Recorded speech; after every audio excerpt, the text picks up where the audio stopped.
Morning students.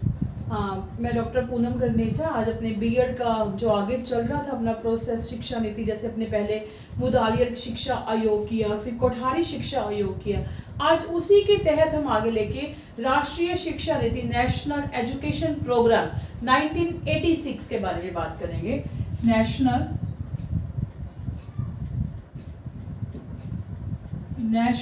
Education programme 1986, इसे short में लिख देते हैं NEP। और राष्ट्रीय शिक्षा नीति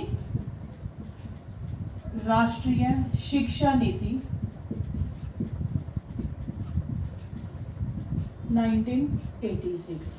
अब इसका क्या उद्देश्य क्या था? इसका ये मुख्य उद्देश्य था कि 1986 की जो नीति आई, इसका मेन ये उद्देश्य था कि जो पहले हमारे कोठारी आयोग आ गया, मुदालियर आ गया, और अब जो राष्ट्रीय शिक्षा नीति हमें बनाने की क्या जरूरत पड़ी कि जो उन्होंने बताया कुछ बातें उनकी अधूरी रह गई।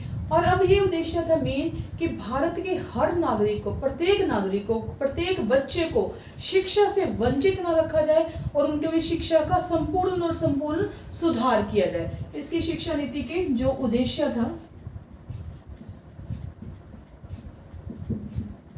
इसका उद्देश्य था कि राष्ट्रीय शिक्षा नीति को, जो राष्ट्रीय शिक्षा नीति है, संपूर्ण देश में लागू हो, संपूर्ण देश में लागू हो और कोई भी इससे वंचित ना हो पाए, यानी शिक्षा से वंचित ना हो पाए। इसीलिए कहते हैं ये राष्ट्रीय शिक्षा नीति लागू की गई। अब कहते हैं कि 1968 में एक प्रावधान हुआ था शिक्षा के ऊपर। 1968 में 1968 में एक प्रावधान शिक्षा के ऊपर हुआ था। उसको कहते हैं लागू करने के लिए आगे क्या हुआ कि 1975 में क्या हो गया कि देश में क्या हो गया, संकट की स्थिति होगी, आपातकाल लागू हुआ था। देश में क्या हो गया 1975 में, देश का में संकट की स्थिति हुई।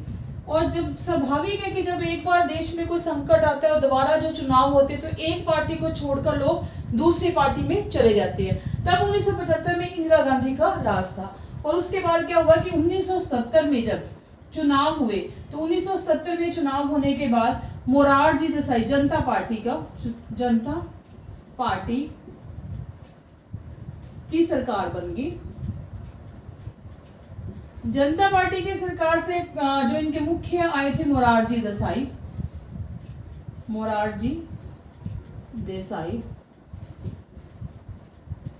पर इन्होंने कहते शिक्षा के ऊपर इतना काम नहीं किया। इन्होंने क्या किया, मोरारजी देसाई ने शिक्षा के ऊपर जो किया कि इन्होंने 8+4 और +3 का ही इन्होंने रखा, यानी 1 से 8 तक, फिर 9वीं 10वीं 11वीं 12वीं 4 साल, फिर हो गया first year, second year, third year. यही उनका प्रावधान था मोरारजी देसाई का।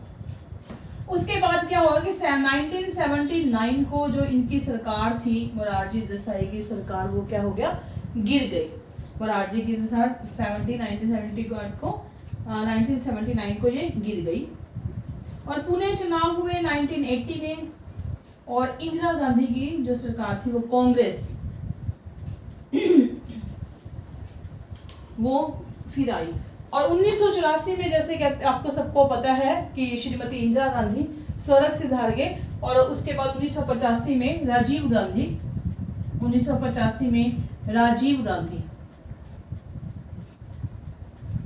गांधी आए। और उन्हीं के तहत ही कहते 1986 में राष्ट्रीय शिक्षा नीति NEP नेशनल एजुकेशन प्रोग्राम हुआ। और इसको एक और नाम से भी जानते हैं, ब्लैकबोर्ड योजना, ब्लैकबोर्ड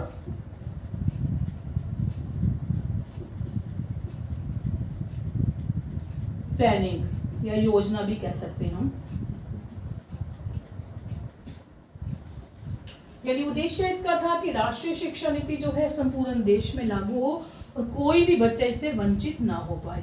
वो जो 1968 का प्रावधान था शिक्षा में, उसके में क्या हुआ कि 1975 में जो गया देश में आपातकाल संकट का दौर आ गया। और संकट के दौर के बाद जो कहते हैं जब चुनाव हुए तो क्या हुआ कि जनता पार्टी की सरकार बनी और मोरारजी देसाई जो थे वो प्रधानमंत्री बने। लेकिन उन्होंने क्या किया, 8+4+3 को ही लागू किया।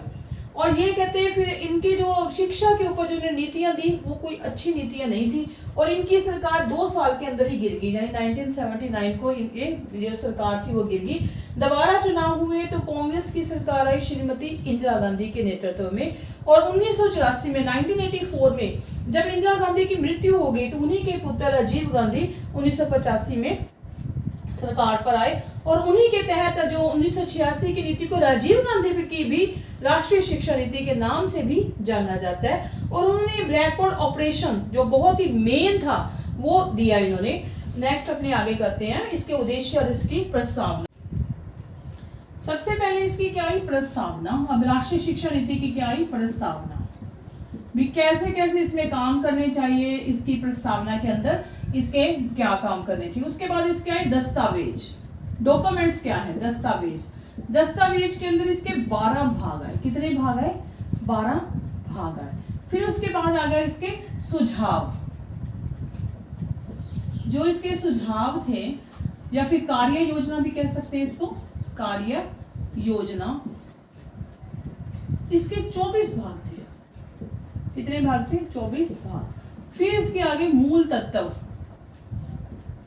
मूल तत्व क्या क्या थे, जो राष्ट्रीय शिक्षा नीति के 4 भागों में था। पहले प्रस्तावना आ गई, फिर इसके दस्तावेज आ गए जो 12 भागों में विभाजित थे, फिर इसके सुझाव या कार्य योजना आ गई, 24 भाग थे इसके, और अब इसके मूल तत्व। सबसे पहले हम क्या करेंगे, इसकी प्रस्तावना। सबसे पहले जो है प्रस्तावना। प्रस्तावना के तहत कहते क्या किया गया कि त्रिभाषा सूत्र को लागू किया गया। त्रिभाषा जो कोठारी आयोग ने दिया था, त्रिभाषा सूत्र, इसे लागू किया गया। और शिक्षा का व्यवसायीकरण भी किया गया। क्या किया गया, शिक्षा का व्यवसायीकरण। शिक्षा का व्यवसायीकरण भी इसी के तहत किया गया। और साथ में तकनीकी शिक्षा का प्रावधान, तकनीकी शिक्षा का प्रावधान, तकनीकी शिक्षा का प्रावधान। और साथ में एक और पॉइंट जोड़ा गया, प्रौढ़ शिक्षा। जो कोठारी शिक्षा आयोग ने सबसे पहले दिया था प्रौढ़ शिक्षा, सबसे पहले उन्होंने दिया था प्रौढ़ शिक्षा। पहले उन्होंने 18 से 35 वर्ष, फिर उन्होंने 30 वर्ष, फिर बाद में उन्होंने आयु बढ़ा दी थी 18 से 35 वर्ष। ये इसकी जो प्रस्तावना है इसमें किया गया त्रिभाषा सूत्र, 3 भाषाएं, हिंदी इंग्लिश के अलावा एक जो क्षेत्रीय भाषा या फिर दूसरी अंग्रेजी भाषा या कोई भी ऐसी ब्रिटिश भाषा रखी जाए। शिक्षा का व्यवसायीकरण, यानी शिक्षा ऐसी होनी चाहिए जिससे बच्चा जो शिक्षित होने के बाद अपना खुद का व्यवसाय कर सके। फिर तकनीकी शिक्षा का प्रावधान, यानी आईटी, इंजीनियर्स, कंप्यूटर शिक्षा और बहुत सारी ऐसी टेक्निकल शिक्षा होनी चाहिए। प्रौढ़ शिक्षा कि जो छोटी उम्र में नहीं पढ़ सके उन प्रौढ़ों के लिए जो 18 या 35 वर्ष के बीच में आते हैं उनकी शिक्षा का प्रावधान क्या ये प्रस्तावना के अंदर। नेक्स्ट हमने करते हैं दस्तावेज, जिसके क्या दस्तावेज के कितने, डॉक्यूमेंट्स के कितने भाग हैं, 12 भाग हैं डॉक्यूमेंट्स के।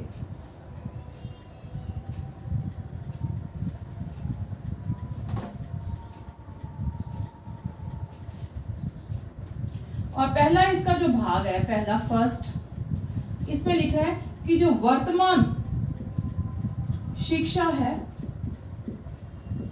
इसका सुधार किया जाए, इसका सुधार और इसे लागू भी किया जाए, यानी इसका सुधार भी किया जाए और इसको लागू भी किया जाए। और भविष्य में जो इसकी शिक्षा है इसमें और भी अधिक सुधार किए जाने, यानी भविष्य की जो चुनौतियां हैं, भविष्य की जो चुनौतियां हैं उनको शिक्षा के माध्यम से ही क्या किया जाए, दूर किया जाए। शिक्षा के माध्यम से दूर किया जाना चाहिए।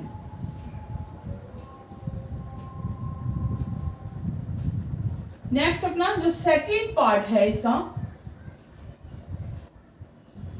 दूसरे भाग में कहते हैं शिक्षा का जो सार है और उसकी भूमिका है उसके बारे में बात किया गया।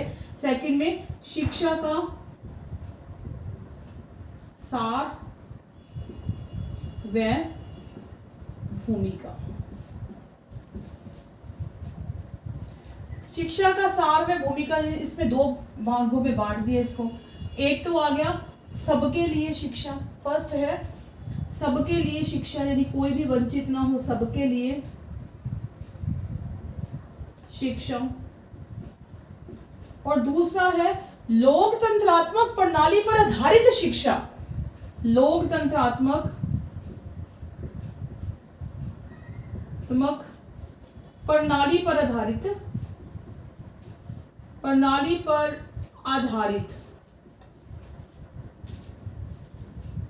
आधारित शिक्षा। लोकतंत्रात्मक प्रणाली पर आधारित क्या होनी चाहिए, शिक्षा होनी चाहिए।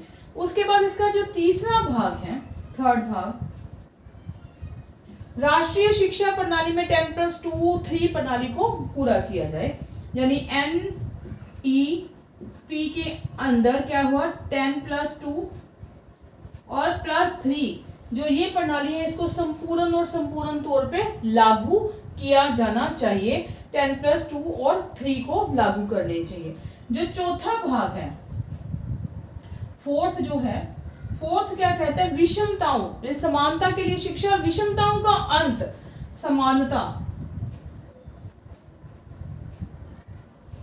समानता के लिए शिक्षा, और इसमें विषमताओं का अंत, यानी विषम परिस्थितियों, हर विषम परिस्थिति का क्या होना चाहिए, अंत होना चाहिए, सार्वभौमिक शिक्षा होनी चाहिए, विषमताओं का अंत। इसी के अंदर में फोर्थ पॉइंट में विषमताओं का अंत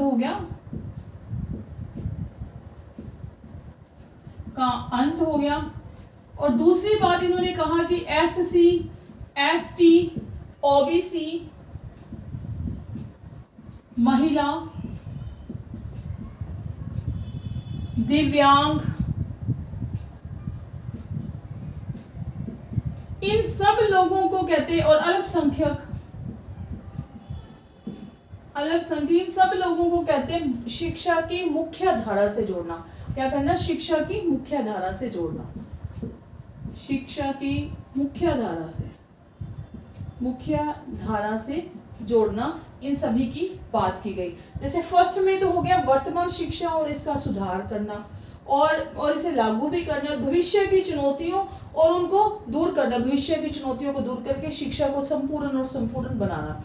सेकंड में कि शिक्षा का सार व भूमिका में बताया दो बार कि सबके लिए शिक्षा और लोकतंत्रात्मक प्रणाली पर आधारित संपूर्ण, किसी को बिना रंग लिंग भेद, जात पात ऊंच नीच के बिना सबको कहते हैं शिक्षा देनी चाहिए। थर्ड भाग आ गया कि 10+2 और 3 प्रणाली पर आधारित शिक्षा होनी चाहिए। फोर्थ आ गया कि समानता के लिए शिक्षा, समानता में एक तो विषमताओं का अंत होना चाहिए, दूसरा है SC ST OBC महिला, दिव्यांग और अल्पसंख्यक जो है इनको शिक्षा की मुख्य धारा के साथ जोड़ना। नेक्स्ट है फिफ्थ, अपने आगे 12 भागों में से मैंने 4 किए हैं, अब आगे नेक्स्ट करते हैं। ये जो है राष्ट्रीय शिक्षा नीति भी वेरी इंपॉर्टेंट है, 1986 की जो है, इसका 5वां भाग, शिक्षा का पुनर्गठन, शिक्षा का पुनर्गठन होना चाहिए। अब देखो शिक्षा का जो पुनर्गठन है इसे कैसे होना चाहिए, देखो सबसे पहले पूर्व प्राथमिक शिक्षा, इसके अंदर 0 से 6 साल लिख रखी है इन्होंने। 0 से कहते हैं जो 6 साल के बच्चे हैं इनके लिए स्वास्थ्य योजनाएं, इनके स्वास्थ्य का ख्याल रखा जाए, स्वास्थ्य योजना होनी चाहिए पूर्व प्राथमिक के लिए। और उसके बाद आ गया प्राथमिक स्तर, प्राथमिक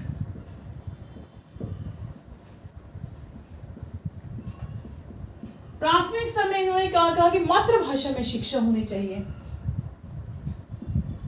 मातृभाषा का प्रयोग या शिक्षा, प्रयोग लिख लो, या शिक्षा। उसके बाद इन्होंने क्या कहा कि जो माध्यमिक जो स्तर के स्कूल हैं, माध्यमिक स्तर के जो स्कूल है गति निर्धारित स्कूल होने चाहिए। माध्यमिक स्तर के जो स्कूल हैं वो गति निर्धारक स्कूल कौन से होते हैं? गति निर्धारक, जैसे नवोदय विद्यालय,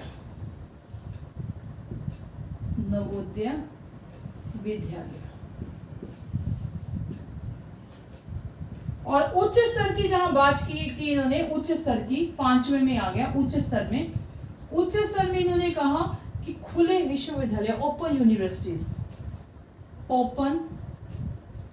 यूनिवर्सिटीज होनी चाहिए। अब 5वें भाग में देखो इन्होंने शिक्षा का पुनर्गठन किया कि पूर्व प्राथमिक में 0 से 6 साल के जो बच्चे जाते हैं उनको स्वास्थ्य योजनाओं के बारे में अवगत करवाना चाहिए। प्राथमिक स्तर पर उन्होंने मातृभाषा शिक्षा का प्रयोग किया। माध्यमिक में गति निर्धारक स्कूल जैसे नवोदय विद्यालय, और उच्च स्तर पर इन्होंने कहा कि ओपन यूनिवर्सिटीज इन्होंने आगे बात की। नेक्स्ट अपने 6 करते हैं आगे। इसके जो बाकी रह गए बचे हुए भाग उसके बारे में मैं बताती हूँ, कुछ भागों के बारे में। 5 हमने कर लिए। नेक्स्ट अपने जो इसके 12 भाग है उनमें से कुछ भागों के बारे में आपको बता रही हूँ। इस तरीके से कुछ अपने करते हैं, ठीक है। नेक्स्ट में आगे सबसे पहले आ गया आगे 5th तो देखो हमने कर लिया। नेक्स्ट अपना 6 भाग है। 6 में आ गया तकनीकी शिक्षा, यानी शिक्षा को टेक्नोलॉजी से जोड़ने का प्रावधान। ये हो गया 6th पॉइंट अपना। नेक्स्ट अपना 7th जो पॉइंट है, शिक्षा व्यवस्था का मतलब पूरा सरोकार करना, इसका मतलब ध्यान देना शिक्षा व्यवस्था पर। शिक्षा व्यवस्था का सरोकार करना यानी पूरा इसका ध्यान देना शिक्षा व्यवस्था का। उसके बाद जो इसके भाग है आगे है, नेक्स्ट है 8वां पॉइंट, विषय वस्तु और अध्ययन सामग्री से जोड़ना। विषय वस्तु और शिक्षण प्रक्रिया को अध्ययन से जोड़ना।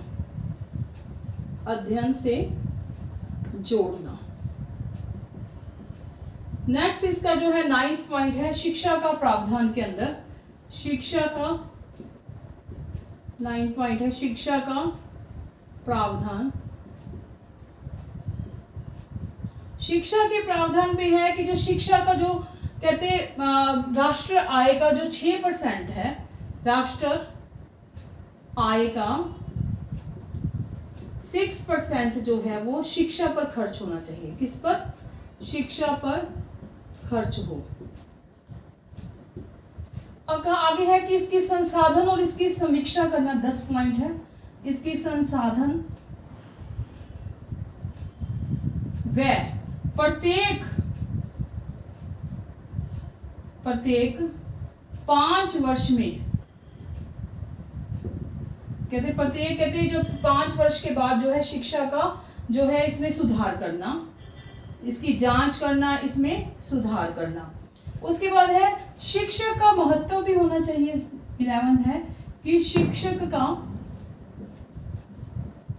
महत्व, ये इसके जो भाग थे दस्तावेजों इसके भाग है।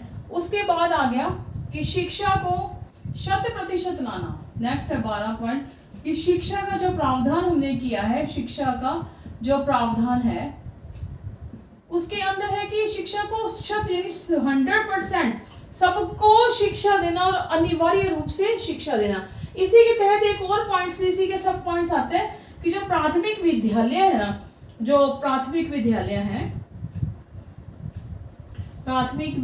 है वो कहते हैं कि 1 किलोमीटर के दायरे में होने चाहिए, 1 किलोमीटर।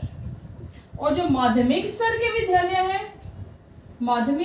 जो विद्यालय है वो कम से कम 3 किलोमीटर के दायरे के अंदर होने चाहिए। इसके 12 भाग, 5 भाग हमने पहले कर लिए। नेक्स्ट है कि तकनीकी शिक्षा का प्रावधान होना चाहिए। शिक्षा व्यवस्था का सरोकार संपूर्ण रूप से लागू होने चाहिए। विषय वस्तु और शिक्षण प्रक्रिया को अध्ययन के साथ जोड़ देना, कहीं ये ना हो कि विषय वस्तु कहीं जा रही है और अध्ययन प्रक्रिया कहीं और हो रही है। नेक्स्ट है कि शिक्षा का प्रावधान, यानी राष्ट्रीय शिक्षा का जो 6% है भाग, वो शिक्षा के ऊपर संपूर्ण रूप से खर्च होना चाहिए। और संसाधन प्रत्येक कहते 5 वर्ष में कहते शिक्षा की जो टेक्निकल है, इसकी योजनाएं हैं, इसके ऊपर सुधार करना।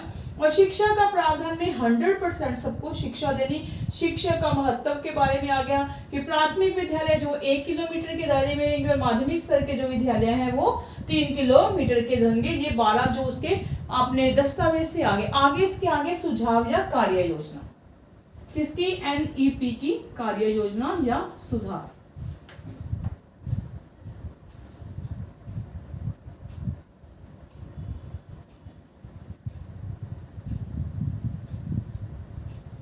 कार्य योजना या इसके सुधार। इसमें अंदर 24 भाग हैं, सारे तो नहीं लेकिन कुछ भाग अपने मेन इसमें करेंगे। 24 भाग हैं। क्या है इसके, कार्य योजना या सुझाव। जो 12 इसके दस्तावेज थे, उसके बाद इसके जो सुझाव आए या कार्य योजनाएं, इसके 24 भाग है। इसके अंतर्गत हम कुछ भाग इसके करेंगे। सबसे पहले जो भाग है, पहला भाग,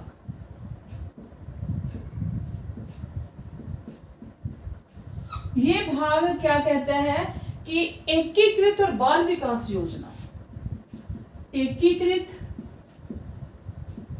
व बाल विकास योजना, बाल विकास, बच्चों का विकास हो ऐसी योजनाओं का सुझाव दिया है। बाल विकास योजना पहले भाग में। दूसरा भाग है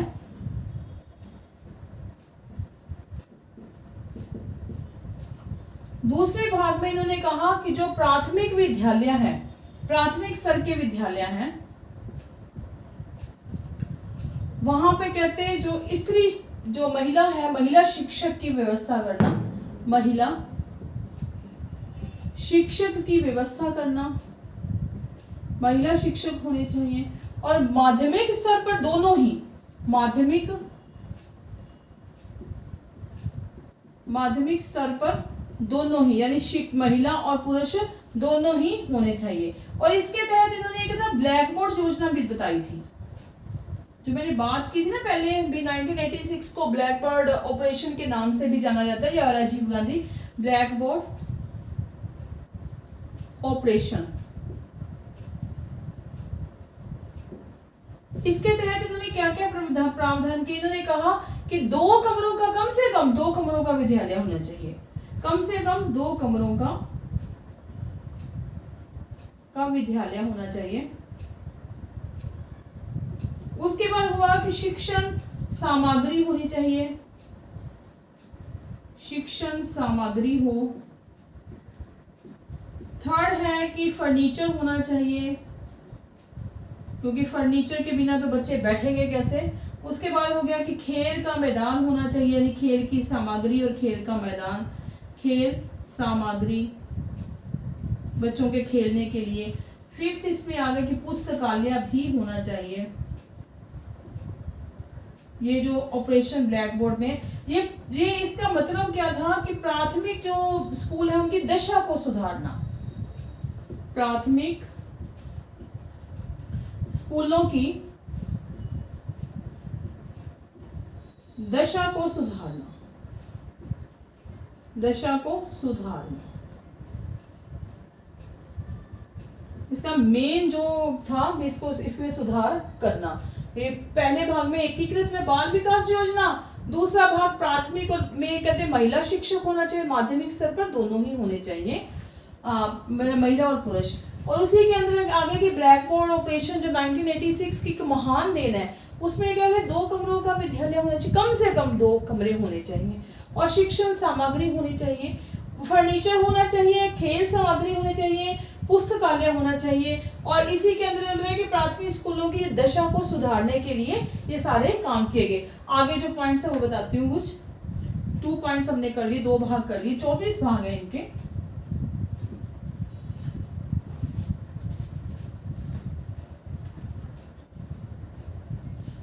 नेक्स्ट इनके भागों के लिए हम थोड़ा सा आगे देखते हैं, कितने भाग हैं इसके, आगे का काम करते हैं। नेक्स्ट कुछ इस तरह कुछ मेन भाग करेंगे। इसके जो भाग हैं, शिक्षा के भाग हैं, या सुझाव या कार्य योजना। कार्य योजना के बारे में बात करेंगे। कहते हैं माध्यमिक स्तर पर कहते हैं क्या होना चाहिए, एक और भाग है इनका माध्यमिक स्तर पर। कहते हैं माध्यमिक स्तर पर नवोदय विद्यालय होने चाहिए। जवाहर नवोदय जो विद्यालय, जो रिहायशी विद्यालय है, वैसे विद्यालय जहाँ बच्चा कहते हैं बहुत कुछ सीख पाता है, क्योंकि वो 24 घंटे वहीं पे रहता है, उसे सीखने के लिए बहुत कुछ मिलता है। इसलिए माध्यमिक स्तर पर कौन से विद्यालय होने चाहिए, नवोदय विद्यालय होने चाहिए। फिर इसमें आ गया नारी समानता, जिसका समानता भी नारियों को कहते हैं समान रूप से शिक्षा देनी चाहिए। ये नहीं कि नारी को कहते हैं भेदभाव के रूप से शिक्षा देनी चाहिए, नारियों को भी समान रूप से शिक्षा देनी चाहिए। अनुसंधान और विकास करना, आगे इसका एक भाग है, अनुसंधान व विकास करना। नई नई खोजें करनी चाहिए, और इन खोजों के लिए कहते हैं नए नए विकास होने चाहिए। उसके बाद आ गया कि SC ST OBC महिला और दिव्यांगों के लिए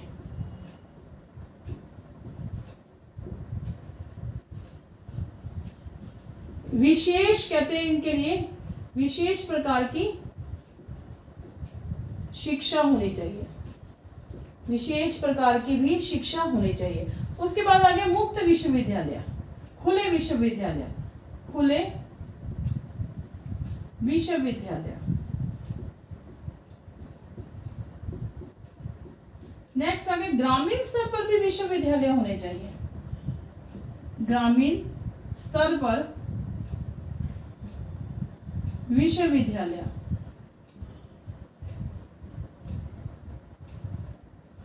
नेक्स्ट आ गया कृषि योजनाओं पर कुछ आधारित शिक्षा, कृषि विकास पर, कृषि विकास पर आधारित शिक्षा, आधारित कृषि विकास पर आधारित जो है वो शिक्षा होनी चाहिए।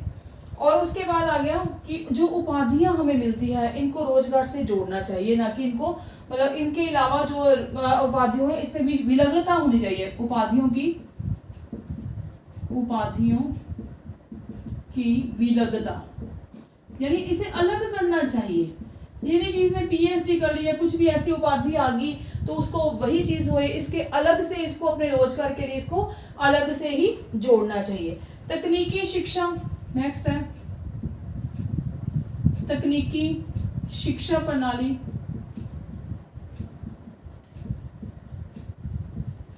तकनीकी शिक्षा प्रणाली होनी चाहिए। नेक्स्ट है कि व्यावसायिक शिक्षा होनी चाहिए, व्यावसायिक शिक्षा। और शिक्षा प्रणाली को क्रियान्वयन करना, शिक्षा प्रणाली को उचित स्तर पर क्रियान्वयन करना, शिक्षा प्रणाली को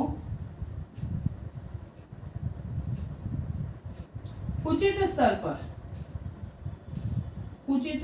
पर क्रियान्वयन करना।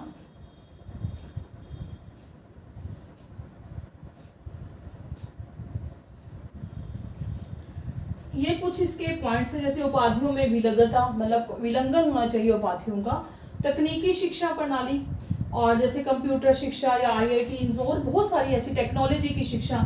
माध्यमिक स्तर पर कहते हैं नवोदय विद्यालय होने चाहिए। नारियों की समानता, नारियों के अधिकारों के बारे में उन्हें बताना चाहिए। अनुसंधान करना, नई नई खोजें करने, उसमें डेवलपमेंट लाना।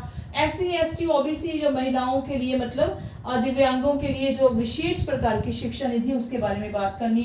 खुले विश्वविद्यालय होने चाहिए। ग्रामीण अंचल पर भी कहते हैं कुछ विश्वविद्यालय होने चाहिए। कृषि विकास पर आधारित शिक्षा होनी चाहिए, और शिक्षा प्रणाली को उचित स्तर पर क्रियान्वयन करना, और व्यावसायिक शिक्षा प्रणाली को लागू करना। आगे अपने करते हैं। नेक्स्ट है आगे की प्रौढ़ शिक्षा, इसी के आगे पॉइंट्स हैं, काफी सारे और भी पॉइंट्स हैं। जैसे उसमें आ गया कि प्रौढ़ शिक्षा को प्रौढ़ शिक्षा का प्रावधान, जो हमने आगे भी बात की है, प्रौढ़ शिक्षा का प्रावधान। और इसमें एक और पॉइंट है कि मूल्यांकन प्रणाली, मूल्यांकन प्रणाली को लागू करना।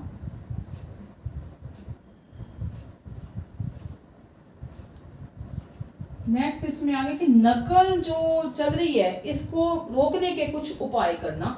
नकल विरोधी कानून बनाना, नकल विरोधी कानून बनाना। और एक और इसमें आता है नकल विरोधी कानून बनाना। और सेकंड इसमें आता है कि शिक्षा का जो प्रबंधन है, मैनेजमेंट करना, शिक्षा का प्रबंधन अच्छा करना। और खेल सामग्री ने युवाओं के लिए जो खेल सामग्री है उसका अधिक से अधिक विकास करना। युवाओं को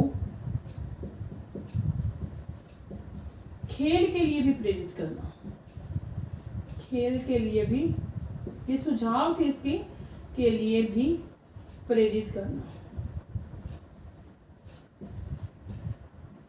इसीलिए एक फिजिकल एजुकेशन के बहुत सारे टीचर्स रखे जाते हैं जो बच्चों को खेल के बारे में सिखाया जाए और उनको कहते हैं आगे स्टेट लेवल और नेशनल लेवल के ऊपर भी लेके जाया जा सके। आगे सांस्कृतिक परिप्रेक्ष्य में शिक्षा देना, सांस्कृतिक परिप्रेक्ष्य में शिक्षा देना, यानी अपनी संस्कृति से कभी भी हमें वंचित नहीं होना चाहिए। उसके बाद आगे कि भाषा का विकास करना चाहिए, भाषा का विकास, ये सारी योजनाएं थी भाषा का विकास। हिंदी को कहते हैं संपर्क भाषा बनाना, हिंदी को संपर्क भाषा बनाना। ये जो इसके 24 जो इसके सुझाव आए थे, कुछ हमने पहले किए, अब बाकी ये, जैसे हिंदी को कहते हैं संपर्क भाषा बनाना, सांस्कृतिक परिप्रेक्ष्य में शिक्षा का विस्तार करना, यानी हमारी संस्कृति से बच्चों को वंचित नहीं रखा जाए, युवाओं को खेल के लिए प्रेरित करना, नए नए उनको खेल सिखाए जाए और खेलों के बारे में उन्हें उत्साहित किया जाए। शिक्षा के साथ साथ कहते हैं खेलों का वर्चस्व भी बढ़ाना चाहिए। नकल विरोधी जो बहुत सारे नकल अधिनियम बने हुए हैं उनको लागू करना और नकल को रोकने का प्रावधान करना।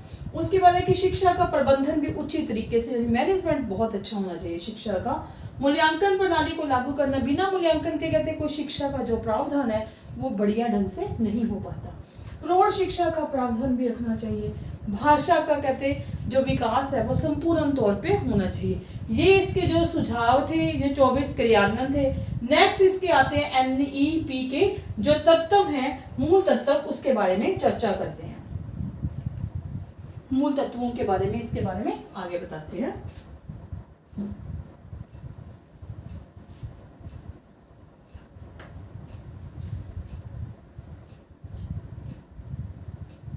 NEP के मूल तत्व। प्रस्तावना हमने कर ली, दस्तावेज डॉक्यूमेंट्स हमने कर लिए जिसके 12 भाग थे। उसके बाद हमने क्रियान्वयन या सुझाव के जिसके 24 भाग थे। अब इसके कुछ ना कुछ थोड़े बहुत मूल तत्व हैं। फर्स्ट जो है मूल तत्व, वही बातें आएंगी, बार बार वही बातें इसमें आएंगी। 10+2+3 जो व्यवस्था है इसे लागू करना, इसे लागू करना, 10+2 व्यवस्था को लागू करना। और विभिन्न स्तरों पर, सेकंड है कि बहुत सारे जो स्तर है शिक्षा के, विभिन्न स्तर है, विभिन्न स्तरों पर शिक्षा देना, शिक्षा देना, यानी आगे आर्ट्स आ गया स्तर, इसके नॉन मेडिकल आ गया, साइंस आ गया, होम साइंस आ गया, कॉमर्स आ गया, बहुत सारे ऐसे, बायो, जोलॉजी, बहुत सारे ऐसे। शिक्षा व्यवस्था के लिए प्राप्य सामग्री, शिक्षा व्यवस्था के लिए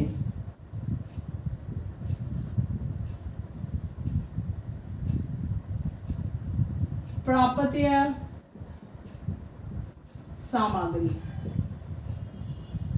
और आगे है इसका कि डाइट को लागू करना, DIET, डिस्ट्रिक्ट लेवल पर जो प्रशिक्षण है इसको, डाइट को, बहुत ही इंपॉर्टेंट, डाइट को लागू करना, यानी प्रशिक्षण देना शिक्षार्थियों का या टीचर्स को, क्या देना, शिक्षकों को प्रशिक्षण देना, शिक्षकों को जिले के स्तर पर प्रशिक्षण देना, नई नई शिक्षा नीतियों से अवगत भी करवाना, और पूर्व जो प्राथमिक स्तर है उनमें सुधार करना, पूर्व प्राथमिक स्तर, पूर्व प्राथमिक स्तरों का सुधार करना, सुधार करना, इसके अंदर भी ये नीतियां हैं। अनिवार्य और निःशुल्क शिक्षा देना, अनिवार्य व निःशुल्क,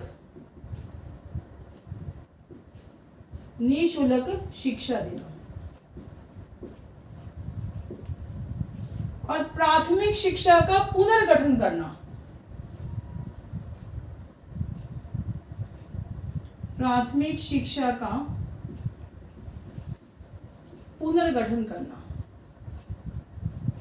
पुनर्गठन करना, और उच्च शिक्षा के प्रसार को बढ़ावा देना, उच्च शिक्षा के प्रसार को बढ़ावा देना, प्रौढ़ शिक्षा कार्यक्रम का विस्तार करना, प्रौढ़ शिक्षा कार्यक्रम का विस्तार करना,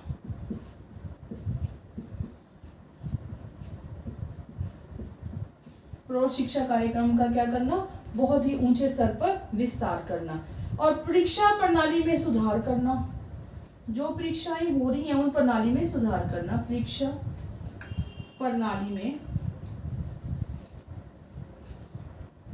सुधार करना,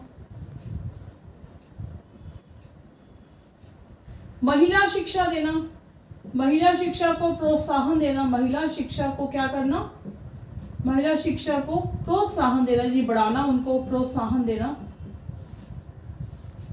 और जो वंचित हैं, मतलब वंचित श्रेणी है, उनका भी सुधार करना, जैसे पिछड़े बालक हो गए या वंचित होगी, पिछड़े, अल्पसंख्यक,